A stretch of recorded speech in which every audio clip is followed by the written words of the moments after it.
Halo pemirsa, selamat siang. Senang sekali kita bisa kembali berjumpa. Apa kabar Anda hari ini? Semoga selalu sehat dan jangan sampai kendor dengan 3M protokol kesehatan kita. Memakai masker, menjaga jarak, juga cuci tangan pakai sabun. Pemirsa, hari ini kita akan membahas tema pandemi belum berakhir patuhi protokol kesehatan. Kenapa sampai tema ini yang diangkat ya?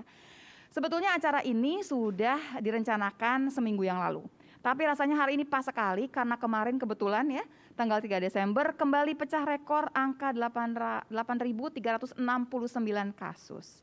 Dan barangkali yang harus saya ingatkan lagi adalah ada survei perubahan perilaku yang menunjukkan bagaimana kepatuhan kita terhadap 3M nih sebetulnya ya. Sebelumnya pemirsa saya mau membandingkan, sebelumnya kita punya survei yang mengatakan bahwa memakai masker sekitar 80-an%, cuci tangan 80-an%, menjaga jarak itu 70 sekian persen karena memang menjaga jarak itu agak lebih sulit daripada mencuci tangan dan memakai masker.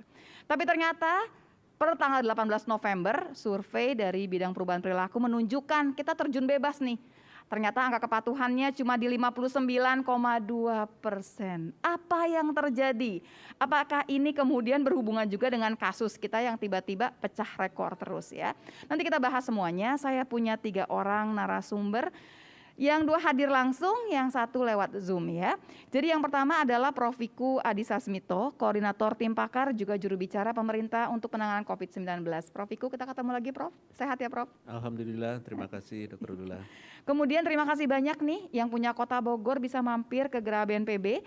Dr. Bima Arya Sugiarto, S.Hum MA, Wali Kota Bogor. Survivor COVID-19 juga. Sehat ya, Alhamdulillah. Alhamdulillah sehat dok, terima kasih. Iya, dan melalui video conference saya juga ada Dr. Hewan Eko Sugeng Pribadi MS, Lektor Kepala Divisi Mikrobiologi Medik FKH IPB University, juga merupakan survivor COVID-19. Hai Pak Eko.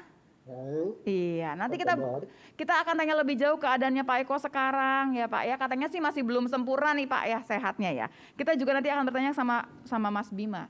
Ceritanya bagaimana jadi survivor COVID-19 ini. Oke, pemirsa sebagai informasi saja bahwa sebetulnya studio kita di sini di Geraha BNPB dan semua alat yang kita gunakan ini sudah didesinfeksi sehari itu bisa beberapa kali sebetulnya. Dan di sini semua orang pakai masker, semua juga jaga jarak dan juga cuci tangan pakai sabun. Sebelum kita mulai, saya akan minta semua bapak-bapak ganteng di sebelah saya ini mencuci tangan pakai hand sanitizer. Punya saya sudah saya cuci semuanya ya. Termasuk mikrofonnya juga saya sudah semprot dengan desinfektan. Baik, saya akan mulai dengan Prof. Wiku. Prof. Wiku, apa yang telah terjadi 8.369? Sebetulnya kita berkali-kali nih pecah rekor dan selama semingguan inilah 10 hari ini kita berkali-kali kaget ceritanya. Waktu nembus 5.000 agak kaget, 6.000 kita kaget juga. Sekarang nggak pakai 7.000 Pak, ya Prof ya langsung 8.000 seperti itu. Pemirsa kita mau kasih garis bawah sebentar, kenapa? Karena sebetulnya 2-3 minggu yang lalu kita punya liburan panjang.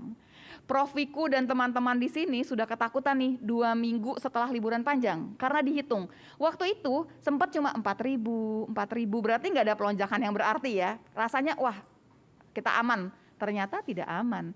Silakan Prof. Wiku, ini apa sih yang terjadi sebetulnya? Ya, baik, terima kasih Dr. Dula. Jadi sebenarnya suatu event penting, salah satunya libur panjang. Libur panjang itu ada 3, Lebaran, kemudian pada bulan Agustus waktu hari kemerdekaan, dan yang ketiga adalah tanggal 28 Oktober sampai dengan 1 November. Semua itu menimbulkan kenaikan kasus pada 10-14 hari kemudian dan bisa bertahan 1-2 minggu selanjutnya. Baik. Dan naiknya antara 50 sampai lebih dari 100%. Itu selalu polanya seperti itu. Dan semakin ke sini, semakin naiknya menggila. Liar yaitu jadinya ada 6.000, 8.000. Penyebabnya ada 2. Baik. 1, pasti tingkat penularannya tetap masih tinggi. Ya. Yang kedua, memang sedang ada sinkronisasi data antara pusat dan daerah. Jadi ada beberapa daerah yang kesulitan memasukkan datanya sehingga terakumulasi. Salah satu contohnya adalah Papua yang sudah sejak tanggal 19 November sampai dengan kemarin baru memasukkan datanya 1.700 lebih selama itu Oh, 0, baik. sehingga terjadi lonjakan. Oh. Jadi kalau mau dibagi mungkin bisa dibagi dengan jumlah harinya. Jadi Indonesia ini negara yang besar dan mengintegrasikan seluruh data jadi satu dan Baik. untuk real time itu perlu waktu. Baik. Tetapi dari situ tetap saja angkanya itu tinggi. Jadi sebenarnya tingkat penularannya di masyarakat juga masih tinggi. Meningkat memang ya? Meningkat. Iya. Ya, dan itulah pentingnya protokol kesehatan. Dan memang ini waktunya sudah cukup lama, hampir 9 bulan sekarang. Iya. Pasti ada kejenuhan. Pasti gitu ya, kan. betul. Dan efektivitas masyarakat dan kita bersama-sama untuk mensosialisasi juga masih terbatas, belum sampai dipahami dan bisa melekat di setiap orang untuk melakukannya. Tanpa harus ditegur, terusnya mengerjakan dengan sadar begitu ya, belum tanggung sampai jawab situ. pribadi itu masih kurang. Baik. Ada yang punya tanggung jawab pribadi sangat tinggi, mengingatkan orang lain juga ada, Iya. tapi kurang banyak yang seperti itu. Baik. Jadi ternyata 8.369 ini ada 2 cerita sebetulnya ya. Bahwa meningkat pasti meningkat lah dengan sendirinya. Tapi ada cerita bahwa ada akumulasi data nih. Jadi semuanya ketimpanya di 3 Desember tadi. Baik, seharusnya nggak sampai langsung 8.000 seperti itu. Betul. Kita akan lihat hari ini sebetulnya ya bagaimana ceritanya. Oke, kemudian meningkatnya tidak biasa. Kita mengerti bahwa sebenarnya penularannya masih jalan terus ya Prof. Wiku ya. Ternyata Prof. Wiku masih ada loh yang nggak percaya sama COVID ini. Sebetulnya kenapa sih Prof. Wiku? Apa yang salah? Apa kita kurang nih ceritanya barangkali dari Satgas menceritakan mengenai COVID ini? Kemudian kalau bicara korban juga sudah cukup banyak kan sebetulnya? Ya, baik. Saya nggak ingin mengatakan excuse, tapi saya mau mengatakan Indonesia itu negara besar nomor 4 di dunia. Jadi masyarakatnya kan jumlahnya banyak. Ya, Budayanya sangat beragam. baik. Bahasanya satu, bahasa Indonesia, meskipun banyak bahasa daerah. Ya, Budayanya banyak. Jadi kemampuan kita untuk bisa menyentuh seluruh masyarakat dengan budaya yang berbeda, cara berpikir yang berbeda, itu kita betul-betul ditantang sekarang untuk bisa bergerak bersama. Ternyata komunikasi yang sudah kita lakukan ternyata belum efektif untuk membuat sebagian orang untuk yakin. Berarti kan cara komunikasinya juga harus Iya. disesuaikan. iya. Dan ini berjalan dengan waktu juga. Maka dari itu masih banyak yang belum percaya, padahal yang nggak percaya itu tidak berarti serta-merta harus dijauh dari Jakarta, tinggalnya di desa, nggak usah seperti itu. Di Jakarta, di kota besar pun juga masih ada Banyak yang tidak percaya. yang tidak percaya. Oke, baik. Nanti kita akan bahas lebih jauh. Kira-kira nanti tindakannya seperti apa sih? Kita harus berbuat apa sih supaya yang tidak percaya ini jadi percaya? Tapi ini buat yang tidak percaya, saya langsung nih ngomong sama Mas Bima. Karena Mas Bima ini juga survivor. Malah Mas Bima ini adalah yang awal-awal bikin ngagetin kita bahwa kok bisa ya gitu ya pejabat yang kena gitu kan. Itu pas bulan Maret kan Mas Bima kenanya ya. Boleh cerita nggak sih waktu itu kejadiannya gimana? Atau Mas Bima dapat yang mana sih yang OTG kah? Karena saya pernah berpikiran bahwa Mas Bima ini cuma dapat yang OTG yang tanpa gejala. Karena waktu cerita di waktu sempat ya memberitakan itu dalam keadaan seger gitu kayaknya. Sebetulnya bagaimana? Iya, sore itu tanggal 17 Maret, saya sedang rapat dengan Dinas Kesehatan dan tim Kominfo Humas di rumah saya. Iya. Badan lagi nggak enak, tapi saya kira jet lag karena pulang dari Turki. Oh, baik. Kita membahas satu hal yang menurut kita penting banget. Orang Bogor susah banget dikasih tahu. Orang Bogor diminta untuk peduli tentang ancaman COVID ya, walaupun belum ada kasusnya, itu susah banget. Iya. Sampai kemudian di rapat itu, Prof, saya nyeletuk begini sambil setengah keras. Masa harus ada yang positif, baru orang Bogor ngerti bahwa COVID itu bahaya? Nah, sejam kemudian saya ditelepon Pak Gubernur, bahwa hasil swab saya positif. Ya Nah, ampun. jadi malam itu langsung saya dibawa ke rumah sakit. Mulailah masa-masa berat selama 22 hari di rumah sakit. Gejalanya seperti demam berdarah, ya, melemas, pusing, mual, tetapi plus batuk-batuk, kira-kira begitu. Nah, saya ingat sekali besoknya orang kemudian cerita bahwa Kota Bogor sepi sesepi-sepinya.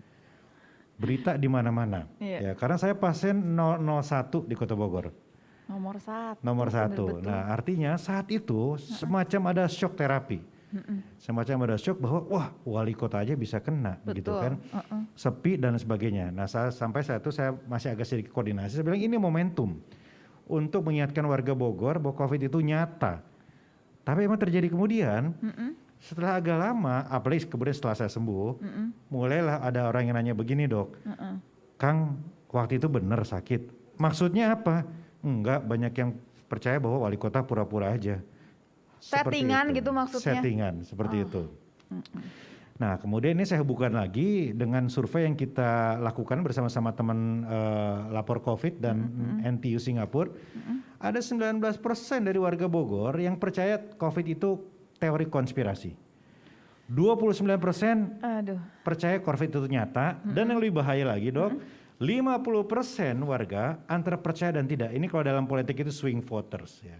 Tergantung siapa aja nih yang ngomongin, yang ngebisikin sekarang. Nah, tapi kita tanya lagi, Anda Iya. itu paling percaya kalau informasi COVID kepada siapa? Iya. Nomor 1 kepada dokter, nomor 2 kepada tokoh agama, Oh, oke. nomor 3 kepada pejabat, nomor keempat baru artis, gitu kira-kira. Oh, oke. Nah dari situlah kita melakukan langkah-langkah ya. Tapi intinya mau saya katakan adalah, saya sepakat yang disampaikan Prof. Wiku tadi. Ini setiap momen itu ada polanya, ada model komunikasi yang harus selalu kita perbaiki gitu. Nah sampai hari ini saya berkesimpulan begini dok, kita ini memang harus memadukan antara ketegasan dan kasih sayang. Ngegas terus nggak mungkin, ya. Tapi membiarkan terlalu sayang juga kita lemah. Nah karena itu di Bogor kita yakin sekali semuanya didasarkan pada edukasi. Nggak mungkin loh kita minta ini minta itu tanpa kita berikan edukasi. Ya, nggak mungkin kita melakukan denda dan lain-lain. Seperti misalnya hari ini Prof, nggak semua rumah sakit paham bahwa mereka harus lapor. Nggak semua lab, vaskes, bahwa mereka harus input di all record dan lain-lain. Jadi masih blur tuh antara apa yang harus dilakukan dan tidak. Jadi edukasi penting. Nomor 2 adalah baru kita berbicara tentang kepatuhan lalu itu law enforcement gitu. Jadi itu aja di mix ya. Jadi kapan tarik ulur itu penting menurut saya. Ini kayak main layangan jadinya ya Mas Bima ya. Nih ceritanya adalah saya mengerti bahwa Mas Bima karena pernah merasakan, pasti komitmennya pasti kuat dong dengan sendirinya. Bagaimana? Ya itu dok, waktu di rumah sakit ya ketika badan ini nggak benar dan ketika saya merasa setiap saat ujung saya itu tiba, saya nazar, ya Allah apabila saya diberi izin untuk sehat, izinkanlah saya untuk ikhtiar maksimal ada di depan untuk menyelamatkan sebanyak mungkin manusia. Amin, mudah-mudahan terkejar semuanya. Saya mau tanya satu lagi pertanyaan. Kalau sekarang keadaan itu udah kembali 100% sembuh, sehat sempurna tidak? Enggak. Jadi ada 2 hal yang masih suka saya rasakan. Yang pertama adalah mudah lelah kadang-kadang. Kalau dulu mah kita, waduh nggak ada cerita dok. Prof, jadi dari subuh sampai malam jalan. Sekarang sore-sore kita harus udah atur. Jadi agak mudah lelah itu satu. Yang kedua adalah semeriwing. Ini saya nggak ngerti bahasa Indonesianya apa, tapi mungkin saya pernah curhat juga sama Prof. Wiku ya. Jadi kayak merasa demam, meriang, tapi suhu badan normal. Tapi di dalam itu kayak panas gitu. Nah terutama kalau kecapean tadi. Tapi kalau dibawa lari, dibawa goe, sepeda, malah lebih enak. Nggak kerasa itu. Oh baik. Jadi ceritanya masih ada nih yang menetap, padahal udah dari bulan Maret loh sebetulnya. Saya pindah ke Pak Eko nih ya. Pak Eko, dengar suara kita semua. Pak Eko bisa cerita Pak Eko, karena Pak Eko katanya Pak Eko sudah negatif belum sekarang? Sudah, alhamdulillah. Sudah negatif. Tapi keadaan, ya boleh diceritakan keadaan sekarang seperti apa yang dirasakan? Ya, saya masih merasa belum 100% sehat. Jadi kalau saya agak susah bernapas panjang dan dalam. Dan kalau misalnya ada batuk, pemicu batuk bisa macam-macam, tapi saya lihat pemicunya sekarang sudah lebih berkurang. Dan kalau batuk itu masih suka sesak napas. Baik. Dan kalau ya dalam kegiatan yang membutuhkan napas panjang juga masih agak masih susah. Terbatas berarti masih ya. Terbatas. Iya. Dan yang saya rasakan sekarang masih saya nilai paling parah itu masih kaki saya itu masih lemah. Kaki masih lemah. Kaki Baik. masih lemah. Jadi kalau naik tangga tidak bisa, berlari apalagi, baik. Jalan cepat juga susah. Pak Eko sekarang sudah mulai bekerja lagi Pak Eko. Ini kan saya lihat Pak Eko pakai masker. Ini di rumah atau bukan Pak Eko sebetulnya? Saya di rumah, di ruang kerja saya. Oh baik ya. Ini jadi kan sejak keluar dari rumah sakit pun hari pertama hari kedua saya sudah mulai kerja. Oh baik. Kemudian dari negatif, dari negatif sampai sekarang ini sudah berapa lama?